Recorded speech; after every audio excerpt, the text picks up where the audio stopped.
the only one who thinks going to a sit-down restaurant isn't even worth it anymore? So our total was $244.95 before tip, and then after tip, I left $46. Fast food places have completely lost their mind. It's like restaurants went and raised their prices and forgot how to cook at the same time. May I get a small 4-way with onions? Gen Z stare is the worst problem we have today. Why are you looking at me all crazy? Okay, I'm gonna tell you the absolute worst people that go out to eat at restaurants. I look outside the window. Miss Girl is about to get into an Uber. Security's at the front door. I said she's about to walk out on her check. On the way out, she hurls a bottle of ketchup at the bar. The culture of going out to eat is getting absolutely destroyed. A few years back when I was in high school, eating out with my friends was one of my favorite experiences that I could have. Even if I didn't eat, I just enjoyed being around my friends, talking about the most random and inconsequential things. More so than that, when I was younger, I used to go to all kinds of random restaurants with my grandpa and family, and we'd go to all different kinds of places. I mean, one week we may go to Burger King, and another week we'd go to some random mom and pop place that nobody has ever heard of. At the time, I didn't think much of those memories, but looking back, being at those completely random restaurants with my grandpa are now some of my most cherished memories. Those were moments in time that I got to spend quality time with someone very important to me and learn from him, hear his stories, and hear those grandpa jokes that every grandpa seems like they have stashed in their back pocket. My point is that these restaurant moments were very special to me. Unfortunately though, as time has passed, I will never be able to share another moment like that with him. And with every passing day, it seems like the restaurant experience that I once knew is fading further and further away. I think this is because dining out is a nightmare. Maybe it's just me, but it seems like within the last few years, the whole restaurant experience has gotten exponentially worse. And honestly, there are so many different reasons that I could point to. I mean, I remember a time when McDonald's looked like a magical castle filled with infinite fun and adventure, but now it looks like I'm gonna inconvenience it if I go inside. I also remember a time when I could look at a menu for a restaurant and feel amazed by the endless possibilities. But now I feel like I have to take out a loan just to get a hamburger. And don't even get me started on how awkward it is when the loan officer asks me why I want to get a loan and all I can say is, a hamburger. And that specifically is the first reason that I believe dining out is getting worse: the cost of restaurants. Between things like our significantly rising costs of food or even our absolutely insane tipping culture, I feel like anytime I'm at a restaurant, all I see is the money fairy hovering around me, whispering all kinds of financial nonsense into my ears. You should buy the mozzarella sticks. They're only 30% more expensive than last month. What if you buy 2 entrees instead of 1? When are you gonna approve my PTO? I requested it 2 weeks ago. I mean, even if we go back to McDonald's, it was once known as very affordable, like that was kind of its thing. But even now, it is very expensive. I mean, I saw this one video where this lady was talking about how expensive her McDonald's meal was, and it was bonkers. Please tell me why I just went through McDonald's to get a Diet Coke. And I was on the phone with my husband while I was ordering, and he's like, wait, you're at McDonald's? Get a filet of fish sandwich. He's like, get me 2. It's Friday and Lent at McDonald's. We're like, great, I'll just eat that for lunch, and then we'll make something else for dinner. So, whatever, I order 3 filet of fishes in a separate order because she wouldn't let me add it on to my Diet Coke order. Pull around, order 3 filet of fishes, not the meal, just the sandwich. She clarified, she said, the sandwich or the meal? And I said, just the sandwich. And she said, 3 of them? And I said, yes. Tell me why it was $17 for 3 filet of fishes on Friday during Lent at McDonald's. And now that you've seen that, I want you to bear in mind that she's at McDonald's. It's not like she's at some higher end restaurant like Subway. She paid $17 for 3 of these things. When I look at this, all I see is 2 buns, whatever this sauce is. I forgot the name of it and can't be bothered to fact check it. I see cheese and a literal block of fish. I'm not kidding when I say that I feel like if I found a time machine, went back 4,000 years into the past, found a tribe of ancient people, pulled out my phone and showed them a picture of this and told them this is what I eat after they got done trying to stone me because they thought my phone was witchcraft, they would probably ask me why I'm eating a block of dirt. All of that to say is that I cannot believe that these sandwiches cost up to $5.50. And that's just for McDonald's. If you go to a sit-down restaurant, for example, it seems like they're also getting super expensive. Anytime you walk into a restaurant, ask them, who's your food vendor? And if they say Cisco, just know you about to eat a Lunchable for $40. I got there. I'ma eat it though.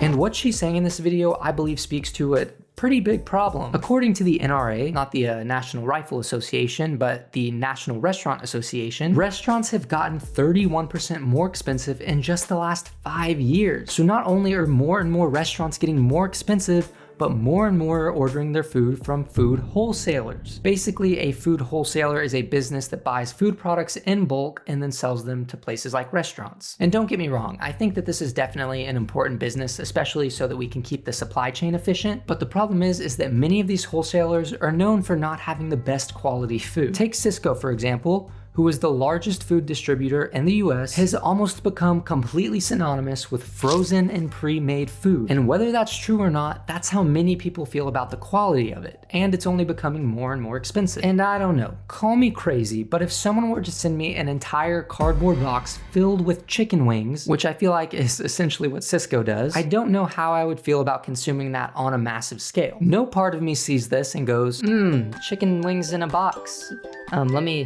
Let me tell my friends about this because it's so cool and tasty. And I don't want to go down that confusing and gross rabbit hole too much because Sysco's probably already down there gathering their food. Note, Sysco does not actually get their food from confusing and gross rabbit holes. That was a comment made in jest. All of that to say is that I feel like part of the reason that the restaurant experience is being ruined is because of the rising costs of food. But that's not the only reason. Another reason I feel like eating out really sucks sometimes is because people suck. And I'm not even just saying that because I'm an introvert. Or maybe I am. I actually don't know. Anyways, let's talk about restaurant entitlement. I feel like a big issue in general with the current climate of our culture is entitlement. It seems like everybody always thinks they're right, or like they're more important than other people, or like they can do whatever they want. And if you disagree with my thoughts on that, my brain is obviously just too big for you to understand. My brain looks like this, and yours looks like this. All semi-serious jokes aside, this type of behavior has crept its way into restaurants, and when you go out somewhere and you deal with people like this, it just makes it really annoying to eat out. There's a TikTok that went viral recently where a server was talking about a customer she had, and I feel like it is a perfect example of what I'm talking about. So I'm a server, so I'm working my job. This lady asked for her check. Now, mind you, she sat at a table for near 3 hours drinking one singular drink. No tea, no shade. Just keep that in mind. I kept asking her, hey ma'am, are we okay? Are we doing okay over here? Do we want water? Do we want anything else? I mean, she was near down to her last drop of wine. And she said, no, thank you. I look up, she's gone. She's gone like Donkey Kong. I'm like, what the where the did she go? We're not even to the worst part of the story yet, and I've got to say, I'm already annoyed. Supposedly, this customer has been sitting at the same table for a few hours with just a singular drink. Not multiple drinks, not food, not a kid's menu that she's coloring in, just one single drink that's taking up a table for hours on end. Now, if the restaurant isn't busy, then sure. I mean, sit at a table, waste your time, do whatever. But there are people who do this in packed restaurants and just needlessly take up space. And when people do that, it prevents other people from actually getting into the restaurant who just want to eat. And that, my friends, really grinds my patties. That was supposed to be a hamburger joke, but I don't know if it landed that way. So, anyways, this lady left her table without saying anything, and eventually our protagonist here found her at another table near the front doors, which I believe legally constitutes being mad sus. She then asks for her check, and Lady Aguilera 2.0 here says she'll go get it. Then when she comes back, the lady who asked for the check is gone again. Turns out she walked out without paying the check, and here's what happened next. I look outside the window. Miss Girl is about to get into an Uber. Security's at the front door. I said she's about to walk out on her check. He goes, what do you mean? I go sprinting outside. I stop my hands in front of the car door from closing. I said, ma'am, you did not pay your check, ma'am. You did not pay your check. She goes, verbatim, this is exactly what she did. Oh, sorry, and whips out her card that was already in her hand because she had just freshly taken it out of that checkbook to run out on her check. I said, oh, thank you very much. I walk my happy back inside. I close her tab and I leave her checkbook at the front hostess stand with the hostess. So she went outside, got the card, and closed the tab. And if this person was just normal levels of annoying, the story would have ended there. But unfortunately, this person is an Avengers level threat of annoying, so the story continues. This girl comes back into the restaurant, comes up to me, starts yelling at me in front of everybody. Can I have my card back? Like, running her mouth. I go, absolutely. Absolutely. It is at the front hostess stand with security. There's one thing about me, I'm gonna remain professional at my place of work. Yes, ma'am, I am. Yes, ma'am. And she goes to the front and she demands to speak to a manager. Yep. Yeah, she demands to speak to a manager. So I now gotta go get my manager, and my manager's like, what is going on? And I explained to my manager the entire story that I just explained to you. And my manager looks at me and says, I'm struggling to figure out what you did wrong. I said, me and you both, babe. Me and you both. Where then she proceeded to mother my manager about me and mother me and started calling me very bad names. For me, situations like this are what make going into restaurants so annoying. And obviously these entitled people need food just like normal people, and every so often you'll catch them walking into a restaurant. They'll then act super obnoxious, annoying, or literally even criminal, and then when something happens that they don't like, they'll act like the victim. And to be honest, one of the last things I want is to be in the corner absolutely ravaging my chocolate caramel swirl peppermint mocha milkshake, having the time of my life, and then having to deal with one of these people. And I guess it's mating season for them or something, because it seems like we're seeing more and more of these people. Every so often though, one of these people will be an influencer, and as we all know, when you combine entitled and influencer, you get something that's not so great. It's how we get stories like this. So an influencer threw a restaurant under the bus after claiming she was denied service. Well, the restaurant posted the video evidence, so let's take a closer look.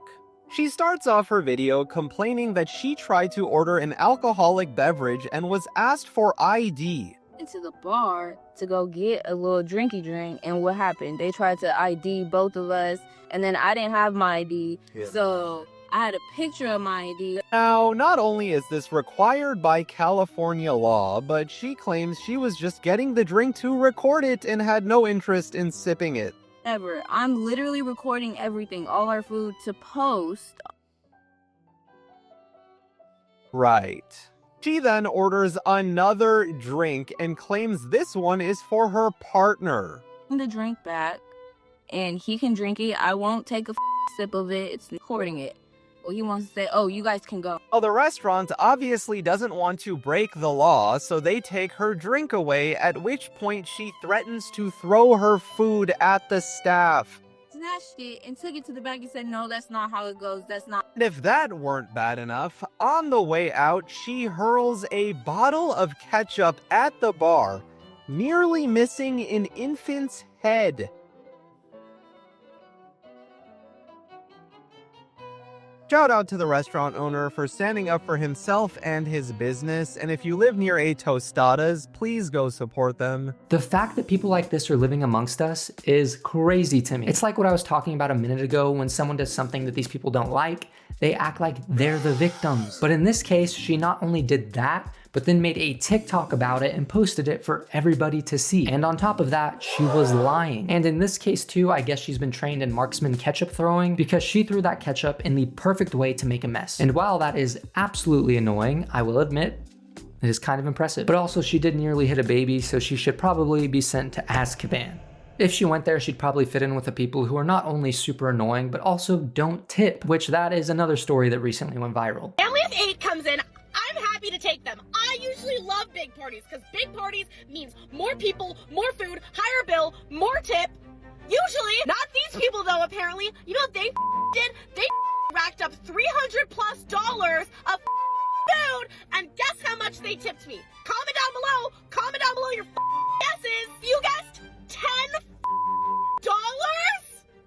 You'd be correct. I'm sorry, in what world does me waiting on 8 people's every last need account to $10? You just spent $300 on food. You're telling me you don't have a couple extra to throw me? And if they were super easy and super chill and super nice, like, I wouldn't be that mad about it. But they weren't. They were needy as annoying as messy as I literally made nothing at work tonight because they took up all my time. I couldn't get other tables, and then they gave me no money. Like, I basically just worked an entire shift for nothing. I'm pissed off. Everyone is always like, oh, aren't you scared that people are gonna see these videos? I hope these people see this video. All of you, all 8 of you. Now look, when it comes to tipping culture, you're not gonna find me on the front lines defending it with every breath that I have. I definitely think in some cases we're getting a little bit crazy with it. Like when I go to a frozen yogurt shop, get my own yogurt, put on my own toppings, and do everything myself, and then am asked for a tip when I'm paying, I'm like, okay,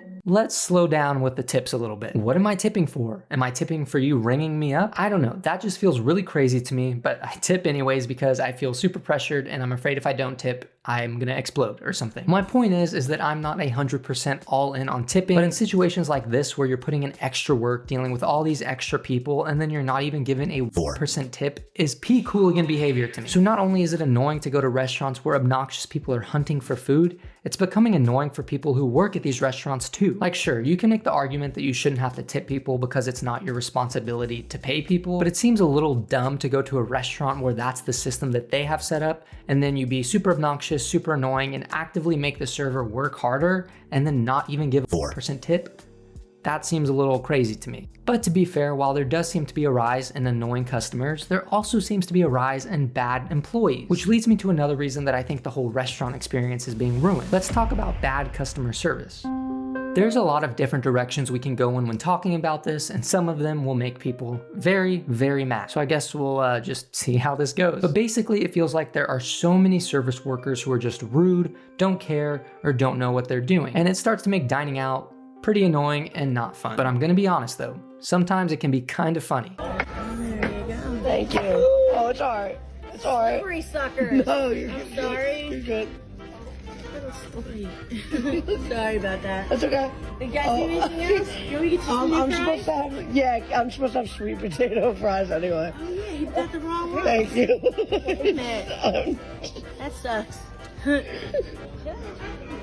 This is such a funny clip to me because it's almost comically bad. Like not only did this server bring an order of slippery suckers to the table, it's alright. Slippery suckers. No, you're but she then picks them up with her hands to put them back on the plate, which something like that I don't generally care, but we don't know where her hands have been, so it is a little off-putting, especially if you have a server like this.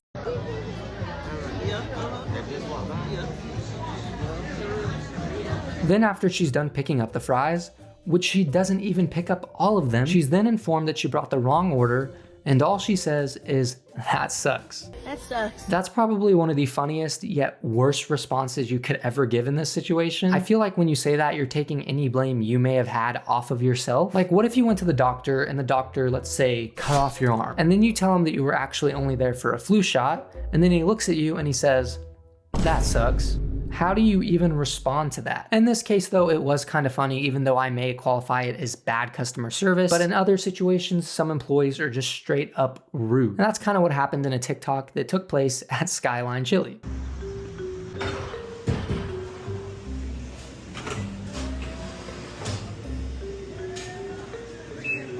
Hello. May I get a small 4-way with onions?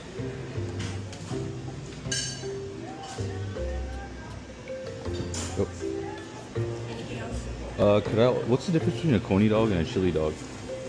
Or the chili sandwich? Hot dog. Hot dog. Could I get the coney dog? Chili cheese, onion, mustard. Yes, ma'am. Anything else? That's all. 10.59 per. Actually, could I get a drink? I'm sorry, could I get a Coke? I'm sorry about that.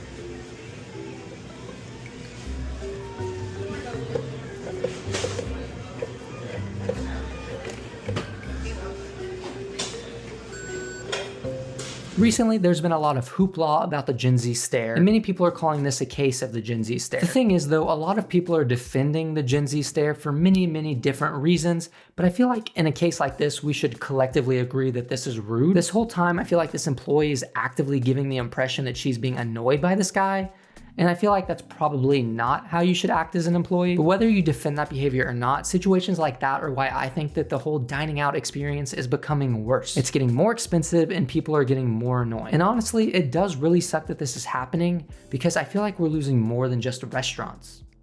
To me, we're losing the opportunity to create special moments, like the moments I spent with my friends in high school, or the moments I spent with my grandpa at the most random places. To me, it's not about the food.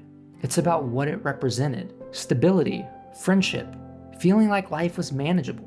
The death of dining isn't just about restaurants. It's about a world where we lose these little moments. Unfortunately, I don't think that there's a simple solution to this, but I do think it means that we can't count on it as a way to connect with people like we used to.